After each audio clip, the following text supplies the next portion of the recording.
सो 2023 and होने आ गया है, तो चलिए आपको इस साल की मेरे लिए बेस्ट इंडियन वेब सीरीज कौन सी थी चलिए बताता हूँ। हे गाइस का साथ तुम्हें, मेरा नाम है रॉकी और आप देख रहे हैं रॉकी द वॉचर। सो ये लिस्ट चालू होने से पहले दो नाम ऐसे बताता हूँ जो सीरीज अच्छे तो है यार, मैंने चालू भी किए थे, बट 2 ड्रॉप की सीरीज होने की वजह से मुझसे छूट गई। मतलब एक ड्रॉप आज जिसमें 5 एपिसोड कंसिस्ट होंगे, उसके बाद 3-4 महीने बाद दूसरा ड्रॉप आएगा और उसमें 5 एपिसोड होंगे। ये मिला के एक सीरीज कंप्लीट होगी। उसमें से फर्स्ट है the night manager. Only 5 episode का ही फर्स्ट ड्रॉप था और अच्छा था। वैसे ये सीरीज रीमेक है British series the night manager की। तो इस इंडियन रीमेक में स्टारिंग है आदित्य राय कपूर और सोफिया धुलीपाला और अनिल कपूर भी, जिसमें सीरीज का मेन कैरेक्टर शान नेवी रिटायर्ड ऑफिसर है और वो एक रेस्टोरेंट में नाइट मैनेजर के पोस्ट पे काम करता है, बट किसी कारण से उसे अंडरकवर जाना पड़ता है एक वेपन डीलर के पास उसका एम्पायर को डाउन करने के लिए। तो पहले फर्स्ट ड्रॉप के 5 एपिसोड तो अच्छे थे, बाकी के नहीं पता क्योंकि मैंने देखे नहीं दूसरा ड्रॉप। फिर सेकंड सीरीज की बात करूं तो स्कैम 2000 जिसके भी 5 एपिसोड आए हैं फर्स्ट ड्रॉप में, और ये बेस्ड है अब्दुल तेलगी के ट्रू स्टोरी पे, जिसमें एक फ्रूट सेलर से वो 30,000 करोड़ का पेपर स्टैम्प का स्कैम कैसे किया उसमें इस सीरीज में बताया है। इसे भी मैंने सिर्फ एक ही ड्रॉप में देखा है, 5 एपिसोड ही, बाद में मूड नहीं हुआ देखने का, और दूसरा ड्रॉप कब आया ये भी पता नहीं चला क्योंकि हाइप नहीं थी सेकंड ड्रॉप की। बट अब ये दोनों सीरीज पूरे हो गए हैं तो देख सकते हो। बाकी अब चलिए लिस्ट पे चलते हैं। तो 10 नंबर पर सीरीज है सास बहू और फ्लेमिंगो, जिसमें गांव में एक ड्रग कार्टेल होता है और वो पूरा मैनेज किया होता है लड़कियों ने, मतलब सास और बहू। उनके पति बाहर देश होते हैं तो उन्हें पता नहीं होता। ऐसे ये सीरीज थोड़ी प्रेडिक्टेबल भी थी और बहुत ज्यादा ऑब्वियस ट्विस्ट के कारण ये 10 नंबर पर है। बाकी सब ने बहुत ज्यादा अच्छा खासा परफॉर्मेंस दिया है, खासकर विलन दीपक दयाल ने एकदम खलास परफॉर्मेंस दिया है। 9 नंबर पर है ताजा खबर बाय बीबी भुवन बाम। ये एक सरप्राइज था क्योंकि एक यूट्यूबर की सीरीज होने के बावजूद बहुत ज्यादा बड़े प्रोडक्शन के साथ डिज्नी प्लस हॉटस्टार पे आई थी और ये कोई छोटी बात नहीं है। वैसे उसके पहले भी उनकी एक सीरीज आई थी यूट्यूब पे ढिंडोरा करके, वो भी बहुत ज्यादा यूनिक थी इन इट्स ओन वे। इस सीरीज में भुवन बाम के कैरेक्टर को एक दिन अचानक से अगले दिन के न्यूज उसके फोन में मिलना चालू हो जाते हैं। इसे वो अपने फायदे के लिए यूज करके बहुत ज्यादा पैसा कमाता है। और ये कहीं ना कहीं सबकी फैंटेसी रही है कि भाई मुझे पता चले कि आगे क्या होने वाला है। वहाँ बहुत ज्यादा अच्छी है और फैंटेसी के जनरे में आ सकती है सीरीज। सभी ने बहुत ज्यादा अच्छा काम किया है, बस बीबी का कैरेक्टर मिड सीरीज से ही कुछ अलग हो जाता है, जिसकी उन्होंने डेवलपमेंट नहीं दिखाई, मतलब कैरेक्टर डेवलपमेंट बिल्कुल भी नहीं दिखाई। बस वही मुझे उतना अच्छा नहीं लगा, बहुत ज्यादा खटका, वो मतलब पर्सनैलिटी स्विच हो जाती है उसकी। तो हाँ बाकी सब अच्छा था, अगर नहीं देखा तो देख लेना, वैसे देखा ही होगा। तो अब 8 नंबर पर है एस्पिरेंट 2,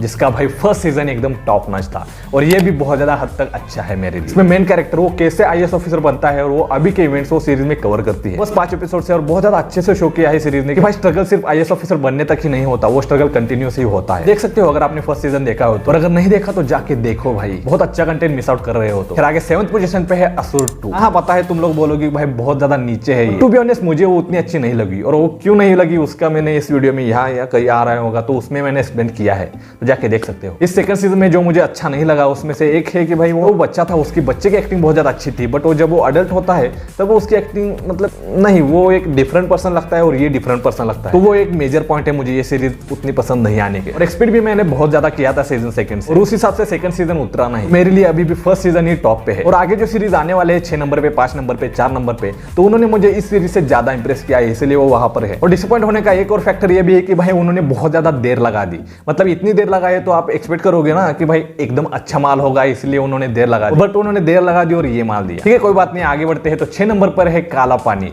जो कि बेस्ड है अंडमान निकोबार आइलैंड पे, जहां एक फेस्टिवल ऑर्गेनाइज हो रहा होता है उस आइलैंड की इकोनॉमी को बूस्ट करने के लिए।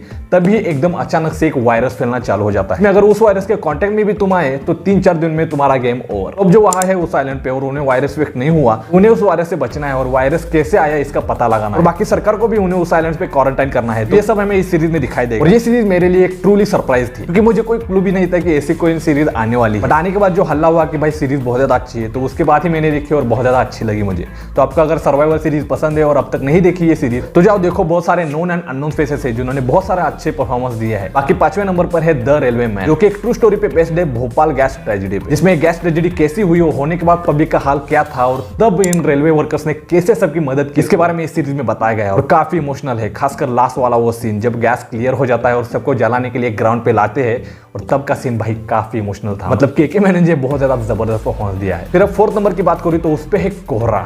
ये भी एक सरप्राइज थी मेरे लिए, आने के बाद बहुत दिन बाद देखा मैंने, और क्या थी भाई 1 नंबर। बेसिकली एक क्राइम थ्रिलर सीरीज है जिसमें एक दूल्हे का मर्डर हो जाता है, उसकी शादी 1 दिन पहले आई थी। तो उसके मर्डर को इन्वेस्टिगेट करते करते उन्हें जो पता चलता है भाई काफी थ्रिलिंग, और because of this surprise factor बहुत ज्यादा अच्छा लगी मुझे सीरीज। इमोशनल भी है और सबने इतना अच्छा परफॉर्मेंस दिया है कि आप सब पे डाउट करते हैं। देख लेना, काफी अच्छी सीरीज है फॉर रियल। तो 3रे नंबर पर है धार, जिसमें सोनाक्षी सिन्हा है एज अ कॉप, और आउटस्टैंडिंग एक्टिंग है विजय वर्मा जी ने। हाँ, वही समानता वाली विजय वर्मा जी ने। तो ये भी एक क्राइम थ्रिलर सीरीज है जिसमें सीरियल किलर होता है जो लड़कियों को मैरिज करूंगा ऐसे बोल के सब कुछ करके मार देता है, और उसकी टेक्निक ऐसी होती है जो कि बहुत दिनों तक पुलिस को भी पता नहीं होता ये सब सुसाइड नहीं किलिंग्स है। वो किलर उनके सामने होता है तभी वो उनको पकड़ नहीं पाते। वैसे सोनाक्षी सिन्हा का गट सही था।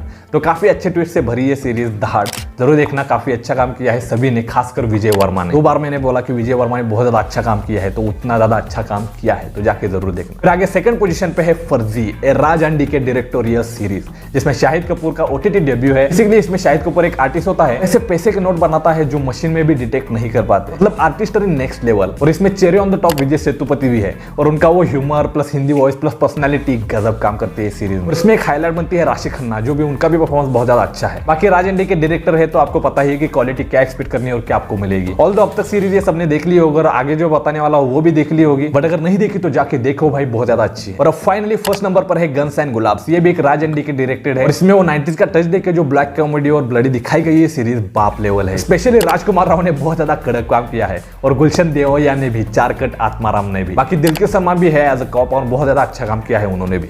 तो ये सीरीज एक ब्लेंड है love story plus gang war plus smuggling cartel का। And as I said earlier कि भाई राज अंडी की है तो डायरेक्टर का माल तो कड़क होने ही वाला है। सो दैट मींस ये रही मेरी top 10 Indian web series of 2020। और अगर आपके कोई अलग है टॉप 10 में तो कमेंट्स में जरूर बताना। बाकी मिलते हैं अगले वीडियो में टॉप 10 मूवीज ऑफ इंडिया 2023 में। तब तक देखते रहिए रॉकी द वॉचर। जय हिंद।